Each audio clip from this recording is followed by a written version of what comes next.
या देशामध्ये जे आज ये गुंडा राज पासून जे लोक त्रस्त झालेले आहे, हैराण झालेले आहे, हे सगळ्यांची जबाबदारी आहे. लोकांनी कॉन्ट्रीब्यूट करेल, आम्ही कॉन्ट्रीब्यूट करणार, आम्ही स्वतः कॉन्ट्रीब्यूट करणार आहे. ज्यांच्याकडे 10 रुपये आहे तर 10 रुपये कॉन्ट्रीब्यूट करतील. कारण सरकारला आम्हाला एक मेसेज द्यायचा आहे की तुम्ही या गुंडागर्दी करून एक घर पाडू शकता. घर बांधण्याची ताकद, हिम्मत आमच्यामध्ये आहे. कलेक्टिव्हली एका माणसावर आरोप होतो आणि त्याच्यावर इमिजिएट तुरंत त्याला दोषी ठरवण्याचा जे प्रकार सुरू आहे त्याचा आम्ही निषेध करतो. म्हणून आम्ही त्यांच्या परिवाराला जेव्हा भेटलं तर आम्ही त्यांना एकच गोष्ट सांगितलं की आपको घबराने की जरूरत नाही है. मतीनं काही चूक केली असेल तर एका इंडिव्हिज्युअलनी केलेली आहे. त्या घरामध्ये राहणाऱ्या त्याचा वयोवृद्ध आई, त्याचा वयोवृद्ध पिता आजारी आहे, लहान मुलं, त्याची बायको, त्यांचा काय दोष आहे? आणि जेव्हा मी हे बोलतो तर मी एकटं असं बोलतो असं नाही आहे. हे माझ्या हातात जे आहे सुप्रीम कोर्टाचे चीफ जस्टिस RS गवई 2024चं जजमेंट आहे. जेव्हा हायकोर्ट सुप्रीम कोर्टाने उत्तर प्रदेशमध्ये जे कल्चर सुरू होता JCB लावून घरे पाडण्याचा, काही निर्णय येण्याच्या अगोदरच कुणाच्यावर आरोप झाला की JCB घेऊन जायचं आणि त्याचं घर पाडायचं. मग जस्टिस गवाईने आपल्या या जजमेंटमध्ये, हे जजमेंट आहे writ petition criminal number 162 of 2022, writ petition civil number 328 of 2022, त्याचं जजमेंट 2024ला RS गवई चीफ जस्टिस यांनी जेव्हा दिलं तर त्यांनी या जजमेंटची सुरुवात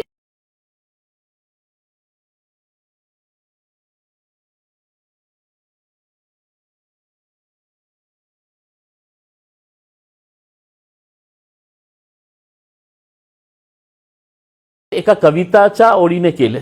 ते कविता प्रदीप की एक घर का सपना कभी न छूटे. आणि त्याच्यानंतर त्यांनी जे 2 पॅराग्राफ लिहिलेले आहे ते या देशामध्ये राहणारे ते हायकोर्टाच्या जजेसलाही हे मान्य आहे का नाही आहे, लोअर कोर्टच्या जजेसलाही मान्य आहे का नाही आहे, ॲडमिनिस्ट्रेशन आणि पोलीसलाही मान्य आहे का नाही आहे. जेव्हा त्यांनी हे लिहिले, it is a dream of every person, every family to have a shelter above their heads. A house is an embodiment of the collective hopes of a family or individual's stability and security. An important question as to whether the executive should be permitted to take away the shelter of a family or families as a measure for infliction of penalty on a person who is accused in a crime. याचा अर्थ काय आहे की supreme कोर्टाने हे प्रश्न विचारलेला आहे की आपण प्रशासनाला, सरकारला हे अधिकार देऊ शकतं का की एका माणसावर फक्त आरोप झाले आणि त्याच्या पूर्ण फॅमिलीला किंवा फॅमिलीजला त्या घरातून आपण बाहेर काढून त्या घर पाडण्याची परवानगी देऊ शकतं का आपण? हे सुप्रीम कोर्टाचे चीफ जस्टिस RS गवई जेव्हा हे प्रकरण कोर्टामध्ये गेलं होतं तर हायकोर्टाला हे माहीत नाही आहे का की सुप्रीम कोर्टाने हे निर्णय दिलेला आहे आणि इतकं क्लिअर ऑब्झर्वेशन्स आहे त्याच्यामध्ये. मग हे या राज्यामध्ये काय गुंडाराज सुरू आहे का? आहे गुंडाराज सुरू.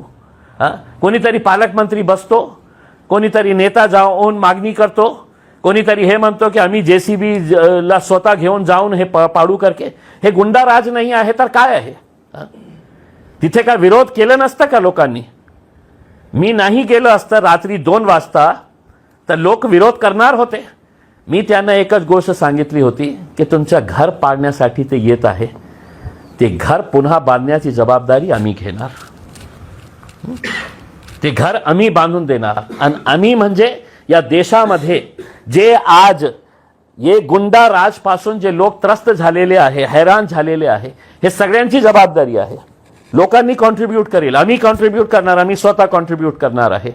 ज्यांच्याकडे 10 रुपये आहे तर 10 रुपये कॉन्ट्रीब्यूट करतील. कारण सरकारला आम्हाला एक मेसेज द्यायचा आहे की तुम्ही या गुंडागर्दी करून एक घर पाडू शकता. घर बांधण्याची ताकद, हिम्मत आमच्यामध्ये आहे. आणि ज्या माणसाचा तुम्ही घर पाडलेले आहे ते आत्तापर्यंत त्याला दोषी ठरवण्यात आलेला नाही आहे. दुर्दैवाने कोणी दोषी ठरवलेले आहे आपल्यालाही माहीत आहे आणि आपण सुद्धा याच्यामध्ये दोषी आहे. या देशामध्ये जे काही चाललेलं आहे याच्यामध्ये आपलाही सहभाग इतकंच मोठा आहे. या देशातल्या मीडियाला जे आज त्यांना प्रश्न विचारत नाही आहे, का तुमची हिंमत झाली नाही आहे की म्युन्सिपल कमिशनरला प्रश्न विचारण्याची, की हे माणसाचं घर तुम्ही काय एकटं आहे, एक घर आहे या शहरामध्ये, 40% इलिगल कन्स्ट्रक्शन्स, त्याच्यामध्ये अनेक किती असे घरं आहे जे भारतीय जनता पार्टीचे निवडून आलेले कॉर्पोरेटर्सचे आहे. हे डॉक्युमेंट्स आहे आमच्याकडे. आज जाणार आम्ही महानगरपालिकेच्या आयुक्तांना हे दाखवणार आहे की तुम्ही लिहिलेले आहे या डॉक्युमेंटमध्ये की हे इलिगल कन्स्ट्रक्शन आहे, त्या कॉर्पोरेटरची सदस्यता रद्द करा, हे तुम्ही लिहिलेले आहे. मार्चचा ऑर्डर आहे तुमचा, मग का करण्यात येत नाही याच्यावर कारवाई, की फक्त तुमची सरकार आहे? मग या देशामध्ये या राज्यामध्ये दोन कायदे आहे की इम्तियाज जलीलसाठी वेगळा कायदा आहे आणि ह्या भारतीय जनता पार्टीचे किंवा शिवसेनेचे लोकांसाठी वेगळा कायदा आहे. असं होऊ शकत नाही. पण तुमच्यामध्ये हिंमत नसेल तर आमच्यामध्ये हिंमत आहे. आम्ही जाऊन हे प्रश्न विचारणार आहे. महाराष्ट्रातील सर्व बातम्यांचे विश्वासार्ह व्यासपीठ, सकाळच्या सर्व सोशल मीडिया प्लॅटफॉर्मला लाईक, फॉलो आणि सबस्क्राईब करा.